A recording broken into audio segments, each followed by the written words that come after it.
Welcome to the March 18th meeting of the Glendale Parks, Recreation, and Community Services Commission. May we have the roll call? Commissioners Babayan? Here. Kafayan? Here. Michaels? Present. President Pro Tem Wolfson. Present. And I apologize, Asatrin is absent.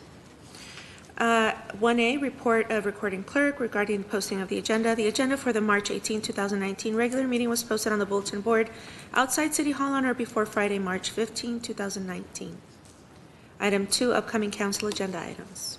Thank you. President Pro Tem Wilson, members of the commission, we have a number of items in the next couple weeks. March 26, we have the March for Meals proclamation. We will have celebrity chef Jeff Tila receiving the proclamation. He's on the Food Network and lives close to Glendale in the Silver Lake area.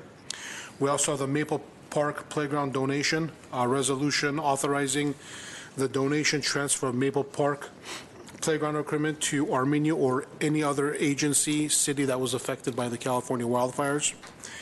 April 2nd, we have a report to accept additional funds through LA County Workforce Development and Aging for elderly nutritional meals program. Thank you. Next item. The next item is item 3, commission staff comments.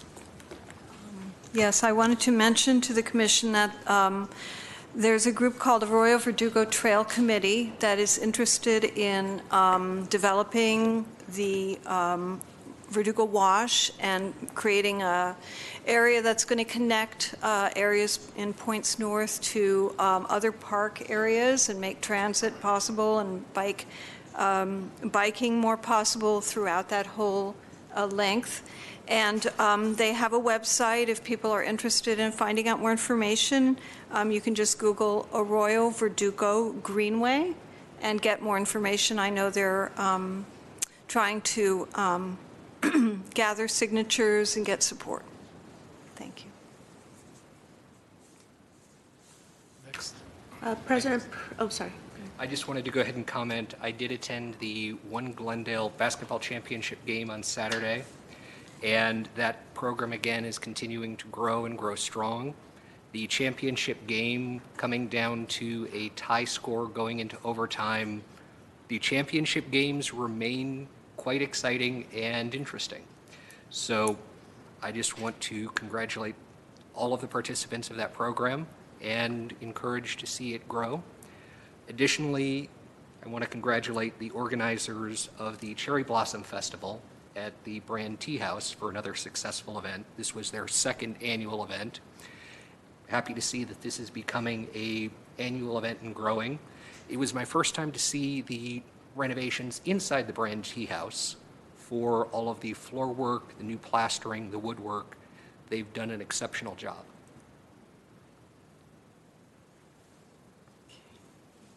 President Pro Tem Wilson, members of the commission, I'd like to highlight some of the events and activities taking place between now and the next meeting. On March 28th at 7 p.m., there's a community meeting regarding the fiscal year 2019-20 annual action plan taking place at Pacific Community Center. On March 29th and April 12th at 5 p.m., there's a tea night out being offered at Pacific Community Center.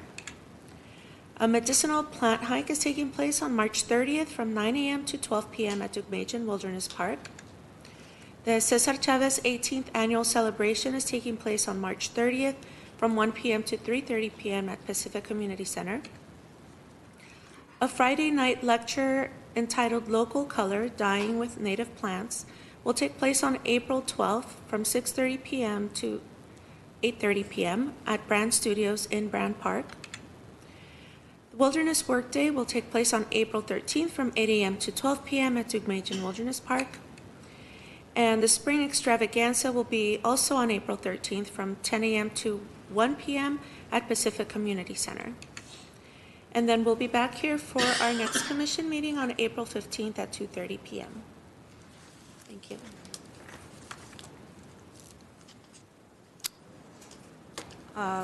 Next item. Next is item 4, oral communications. I don't have any cards. Item 5, consent items. At A, approval of the minutes of the Commission special meeting held on January 28, 2019. I'll move the minutes. I'll second it. I apologize. I should have mentioned there was a typo on page 3 that I will be correcting. That was under item 8A, the last sentence, commissioners had no questions instead of 2 questions. And thank you to Commissioner Kalfayan pointed it out to me. So if you're still, I will move the minutes as corrected. thank you. Commissioners Babayan, Yes. Kalfayan? Yes. Michaels? Yes. Asatryan is absent. President Pro Tem Wilson? Yes. Thank you. Item 6, reports information only at A, Community Center Drop-In Program Report.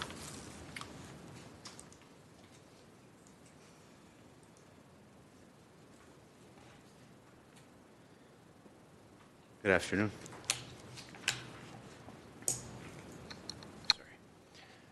Good afternoon, President Pro Tem, members of the Commission, city staff. My name is Sabah Garabedian, Senior Community Services Supervisor with the Community Services and Parks Department, responsible for the community centers and the programming at those community centers.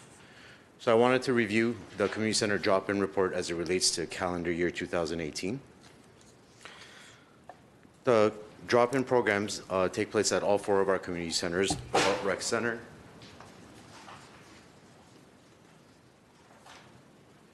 Maple Park, Pacific, and Spar Heights.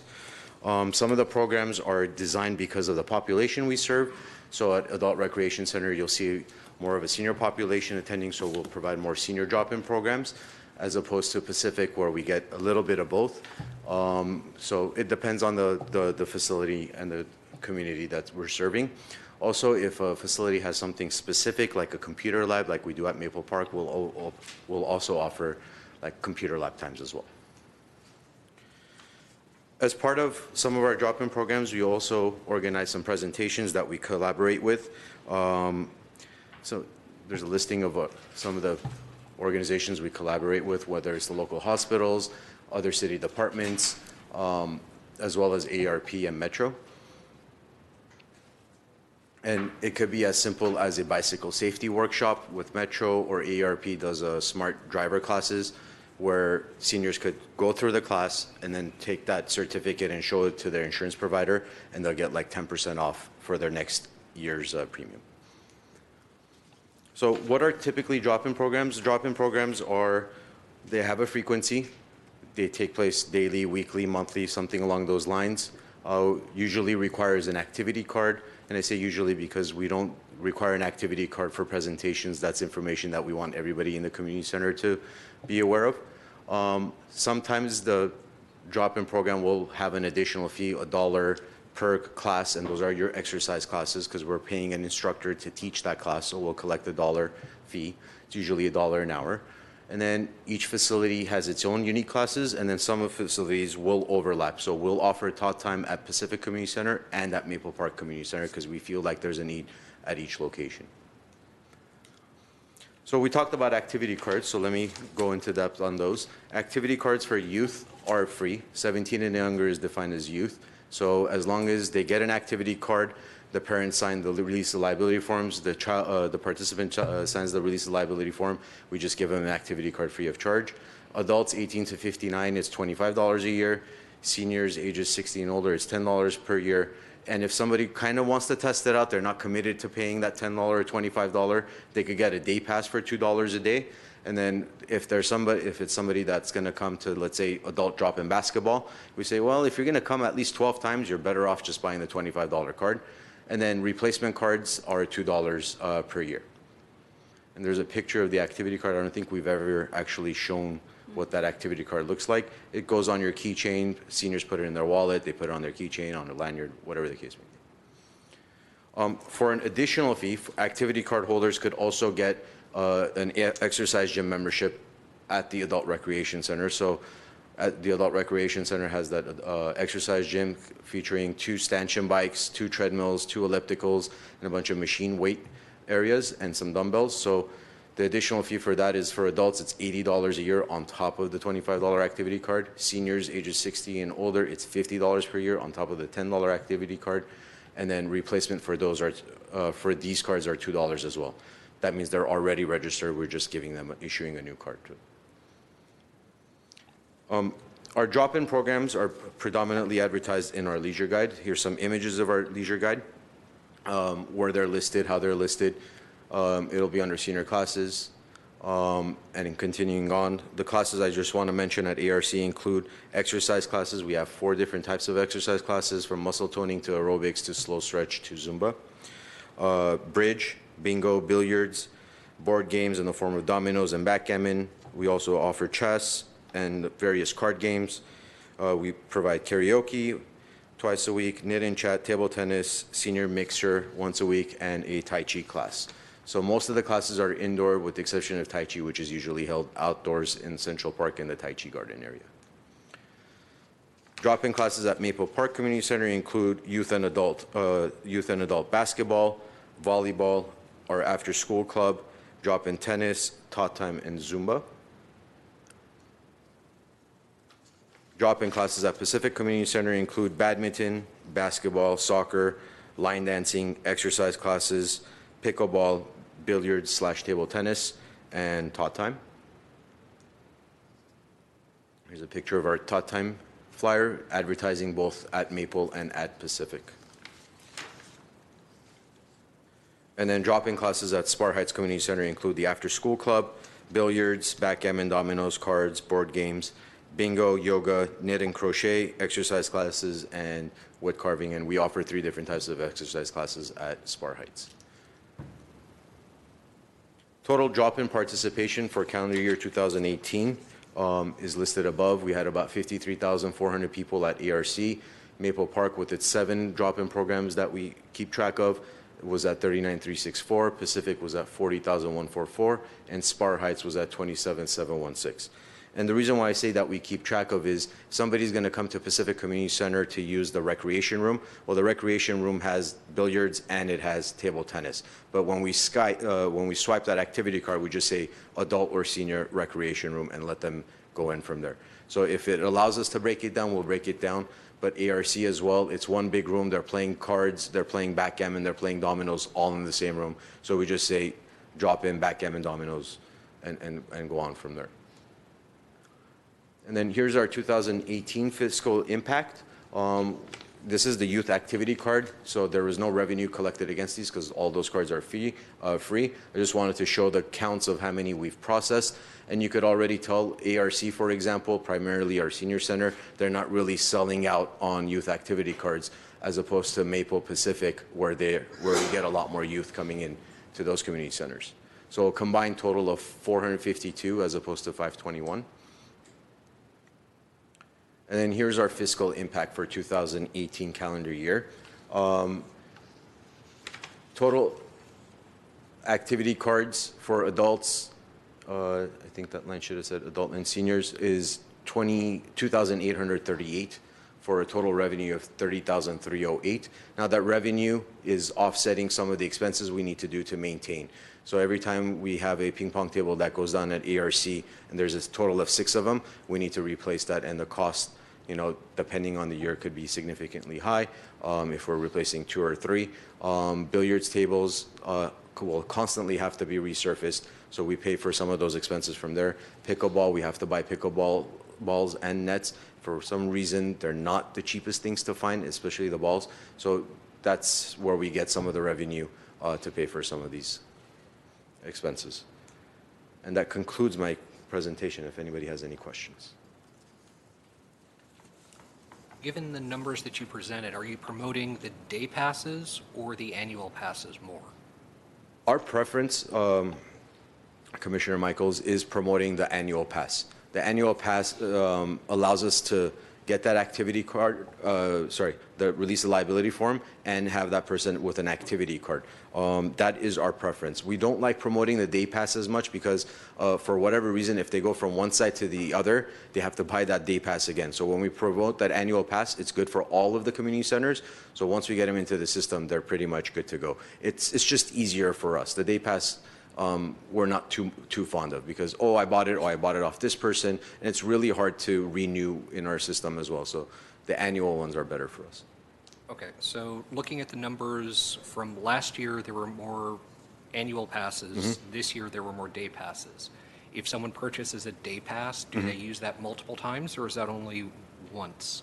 So the way our system works, Commissioner Michaels, members of the commission, is you have to, if somebody buys a day pass, we have to renew that day pass for every time they come back.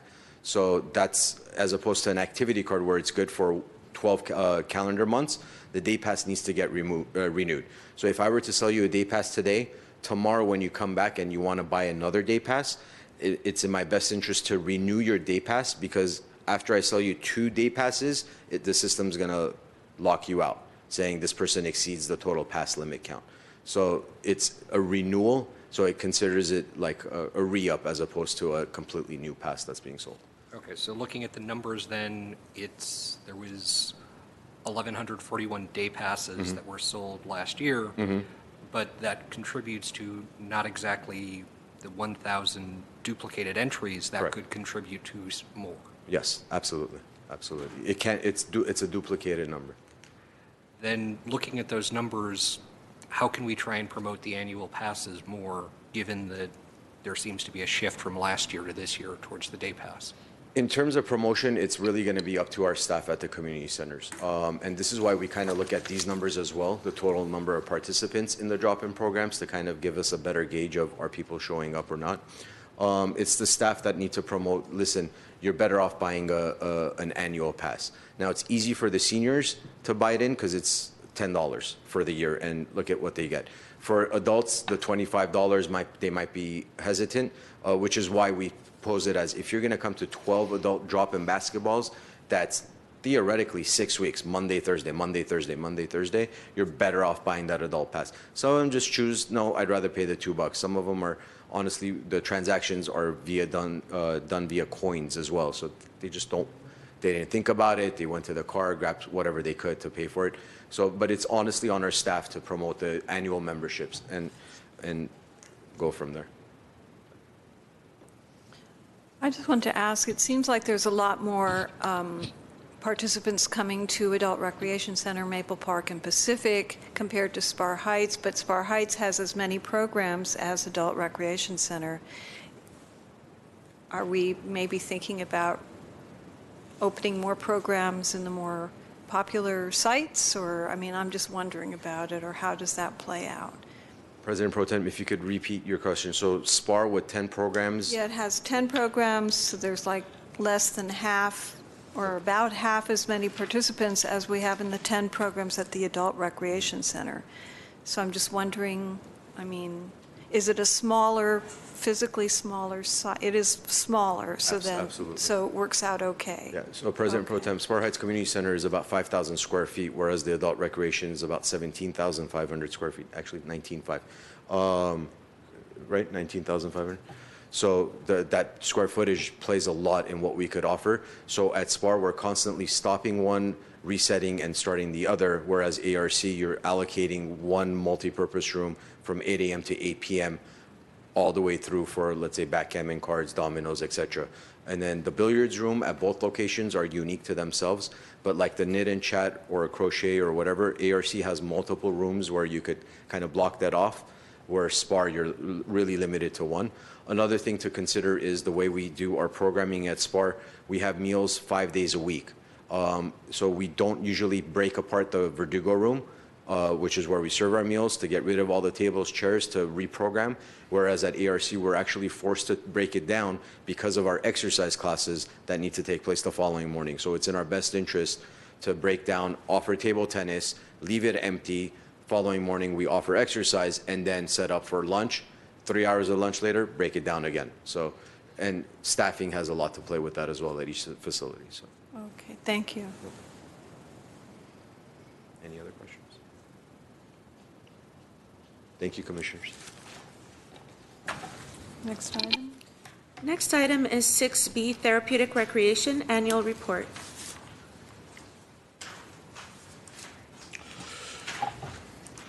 Good afternoon, members of commission. My name is Kenneth Kahn, Community Services Supervisor. I supervise therapeutic recreation programs as well as Maple Park Community Center. I'm just here to give you a brief overview of the Therapeutic Recreation Program's annual report and the slideshow we put together for you. So with that, we'll go ahead and get started. Therapeutic recreation programs are made up of Club Maple and Get Fit. The Therapeutic Recreation Program provides services to adults with intellectual disabilities. The programs are designed to provide recreation, socialization, and educational opportunities.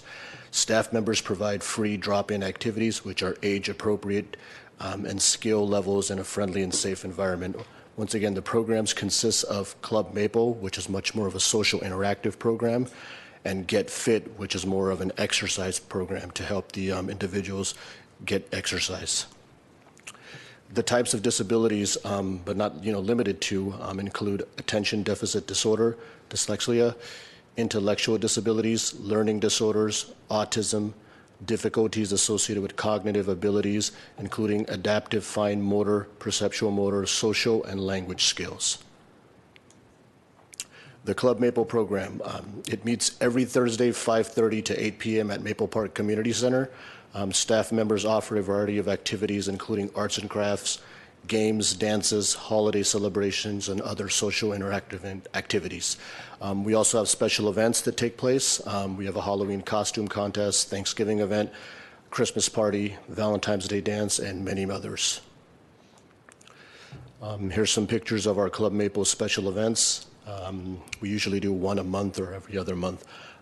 That's the Valentine's Day dance, Thanksgiving dinner, Halloween party, and then the big annual anniversary. The attendance in Club Maple has gone up compared to last year. Weekly, we have an average of about 75 participants compared to 65 participants in calendar year 2017, as well as the annual participants going up as well. The Get Fit program, it's designed to educate adults with intellectual disabilities about how to start and maintain a healthy lifestyle through conditioning, exercise, and nutrition. Weekly activities begin with stretching, conditioning, and include basketball, dodgeball, and volleyball. Get Fit meets at Maple Park every Monday, 5 p.m. to 7 p.m. We give the entire gymnasium. We shut it down and we just open it just for that specific program. There's a picture of the Get Fit program. The attendance for the Get Fit program has gone up as well compared to calendar year 2017, with roughly 18 participants per week compared to 16 last year, and the annual number being at 900. Questions, comments? What is the maximum participation that you think you can have with these programs? Well, so it's a free, drop-in program, obviously open to the public, for individuals with intellectual disabilities. I think for Club Maple, we're right at where we want to be. We average about 75 to 80 participants. When we have the events, we have more. Get Fit, getting individuals to come and participate in the exercise portion is a little bit harder. Getting anybody to go to the gym is a hard, sell, but we're trying all we can in terms of getting the word out and advertising and so forth. So the numbers have increased, and we just Get Fit's a little bit more steady than Club Maple. Thank you. Thank you. Next item. Next is item 6C, section activity reports. At 1 is Recreation and Community Services.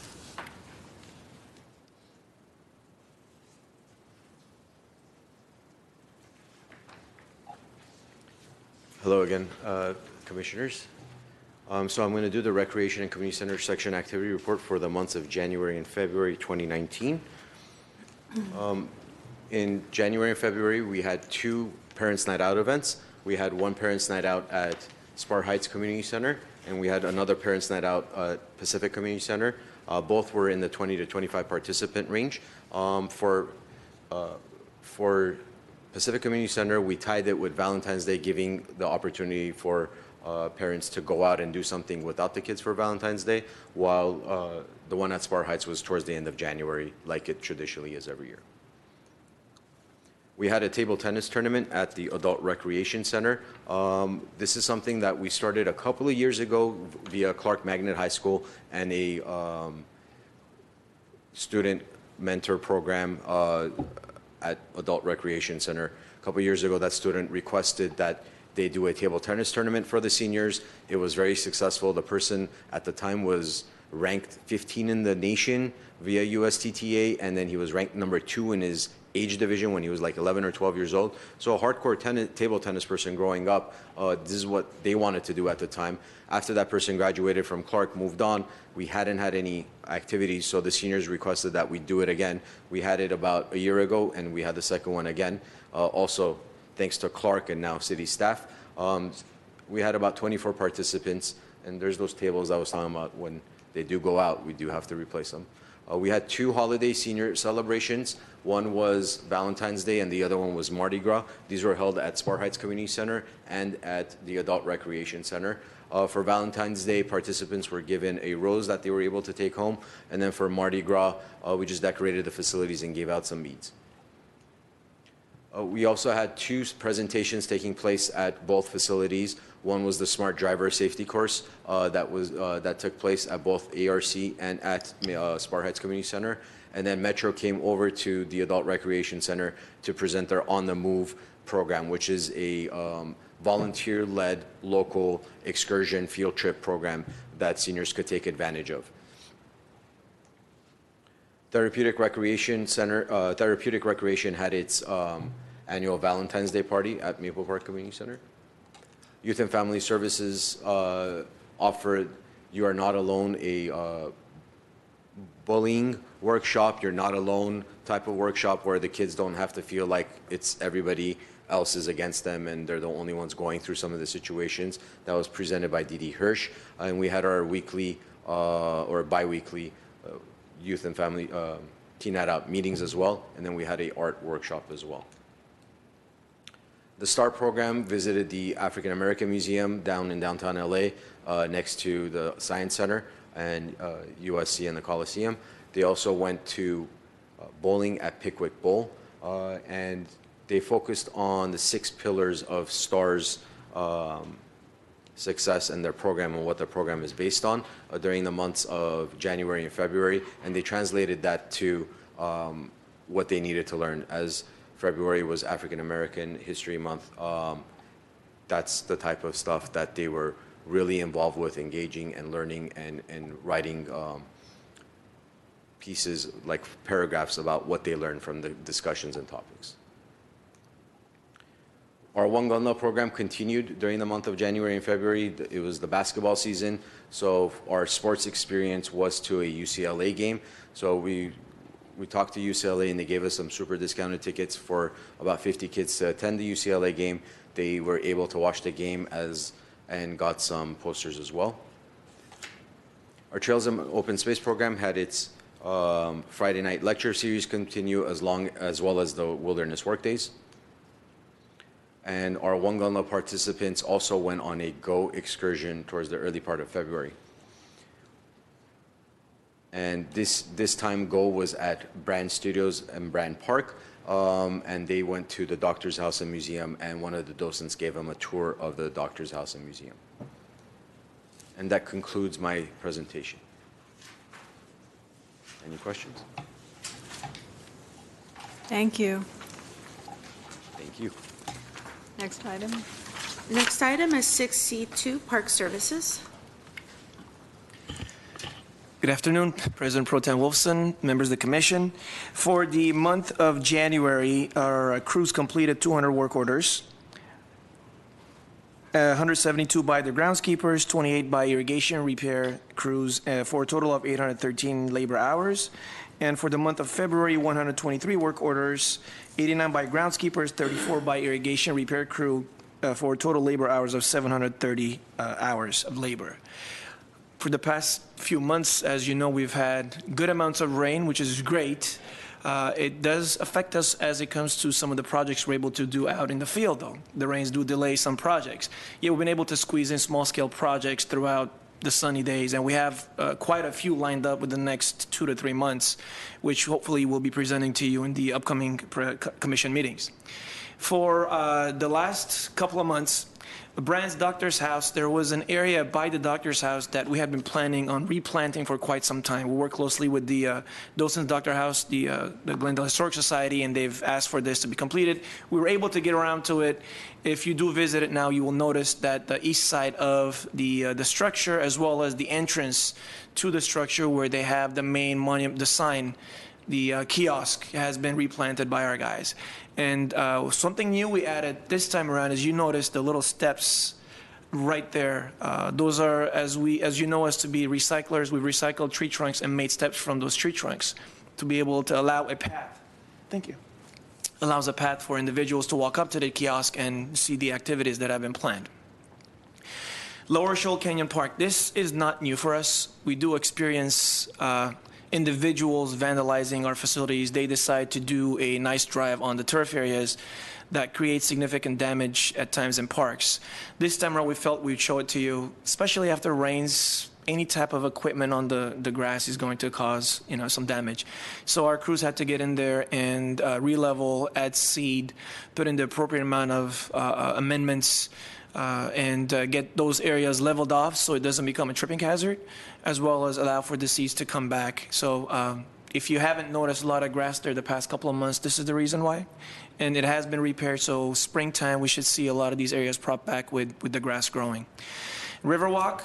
This is the southern portion of Riverwalk, and there's two reasons why I'm showing this. One, because we planted 4 trees at this location, and this project shows the trees being planted.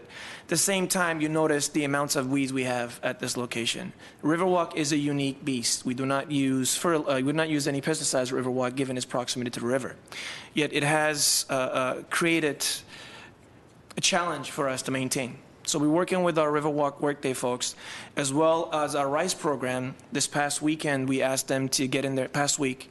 They're supposed to go in there and clear up the weed beds over there. And this is the area that we hydroseeded. If you remember the coyote brush that we planted here by hydroseeding for the project, we're going to maintain the coyote brush, remove all the weeds, and whatever damage that has caused, we're going to be replanting again by small 1 gallons so we can fit the area with the nice landscape, and then we're going to mulch it heavily to prevent the weeds from coming back. Having said that, it's going to be a little costly, and we're going to work through some of those challenges. And this is going to be an area we're going to have to keep a closer eye out for the weeds, especially this year.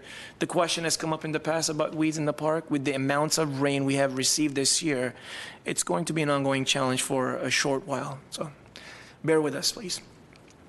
And we planted, I believe, 3 oak trees and 1 sycamore at this location. Adams Mini Square Park, as we continue to finish the improvements at that location, we had to remove 2 dead trees. And instead of those trees, we planted 3 additional ones, literally within the same locations that we had removed the existing trees. We want to make sure we keep our tree canopy at the parks just appropriate so that we can have shade for our visitors at the park. The improvements at Asmini will continue in the next couple of months. We're finalizing a purchase order to redo the surfacing, the playground surfacing for safety. This is another area where, again, we use the steps to do a meandering path in this little garden that we created.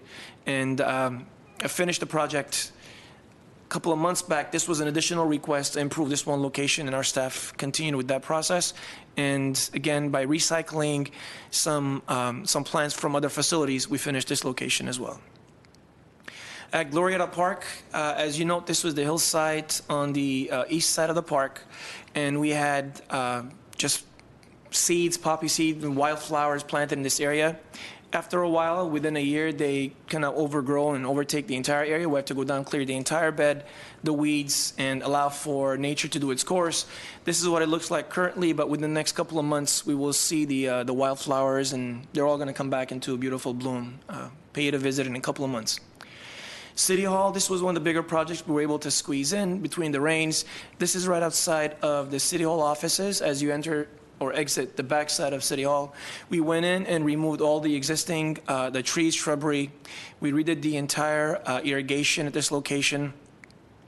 and identified plants that would be grown only to a certain height allows the architecture of the building to pop right out. And after the job was finished, I was amazed that it actually was a great idea to do this project.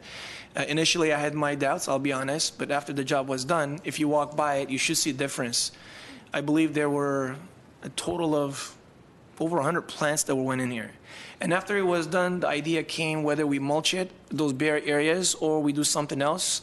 Our manager recommended we put in the mondo grass, which is like, very small. We put them in the less than a gallon, just basically just plug them in. And it covers, eventually it's gonna grow and it's gonna have a nice ground cover green entire area. And then the plants are already growing in, the plants are flowering. It's giving a nice little, beautiful view.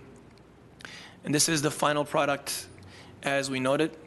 And then the mondo grass was added post facto instead of putting in the mulch. Another project we had was down at Verdugo Park. I don't have pre-pictures, but staff took it upon themselves. The location that's between Stengel Field and the park, we had removed the turf from this area as part of our a turf reduction process.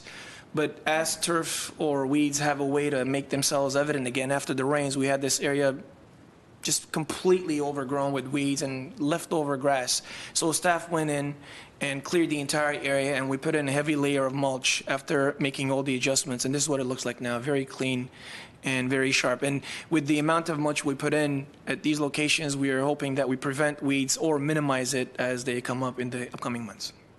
That would conclude this month's presentation. And like I said, next couple of months we'll be highlighting some of the other projects that we've been planning for a while yet haven't been able to fill in due to the rains.